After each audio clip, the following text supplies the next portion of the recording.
Hi friends, I'm going to be reading the next chapter of Cam Jansen, The Mystery of the Stolen Diamonds. This is case number 1, and there's lots of other Cam Jansen books if you like them.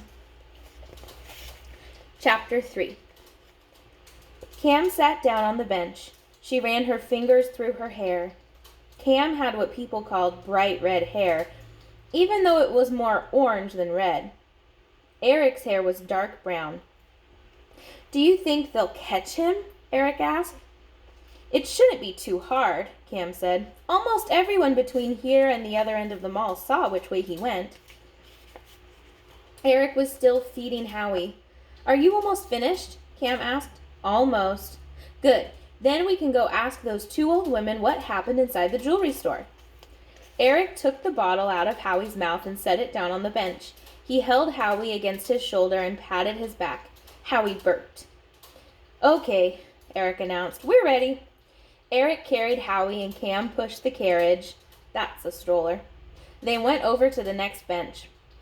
"My, what a cute baby," the woman with the cane said. "Is it a boy or a girl?" "Boy." The woman looked straight at Howie and asked, "Where's your mother, little boy?" "He doesn't talk yet," Eric told her. "Oh." "I'm his brother. My mother took the twins shopping for clothes. I'm watching them until they're done." "Clothes? Well, they're lucky they're not shopping for jewelry." "Why?" Cam asked. "What happened inside the jewelry store?" The woman put her hand on her cheek. She shook her head slowly. "Oh, it was horrible. We were there when a man came in and pointed a gun right at Mr. Parker. 'Diamonds,' he said. 'Every loose one you got.' Mr. Parker gave him a whole pile of small diamonds. You know, the kind he uses to make earrings. The man took them all. Then he made Mr. Parker lie face down on the floor." "Isn't that right, Esther?" "Yes," the other woman said, nodding her head. "He was terribly impolite." "Then," the first woman went on, "he pointed his gun straight at us. He didn't dare talk to us the way he talked to Mr. Parker. He didn't rob us either. He just said, 'Ladies, turn around and face the wall and you won't get hurt.' There was a nice young couple in the store, too. They had their baby with them, a cute little girl. I heard the man with the gun tell them to face the wall, too. It was horrible. We stayed that way with our faces to the wall until Mr. Parker told us it was safe to leave."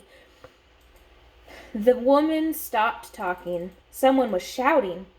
They all turned to see where the noise was coming from. The policemen were coming back. There were 4 of them now. Handcuffed to one policeman was a tall man in a dark suit. "I didn't do it," the man yelled. "You've got the wrong man." "We'll let Mr. Parker decide that," the policeman said. Cam was all excited. "That's him! They got him! That's the man who ran out of Parker's! I remember that mustache, that dark suit, and that ugly green tie." "Well, he may be the man who ran out of the store," the woman with the cane declared, "but that's not the man who robbed Mr. Parker, is he, Esther?" "No, that's not him. I'm sure of it."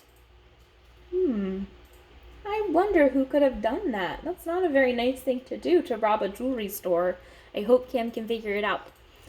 I will read the next chapter in another video. Bye, friends.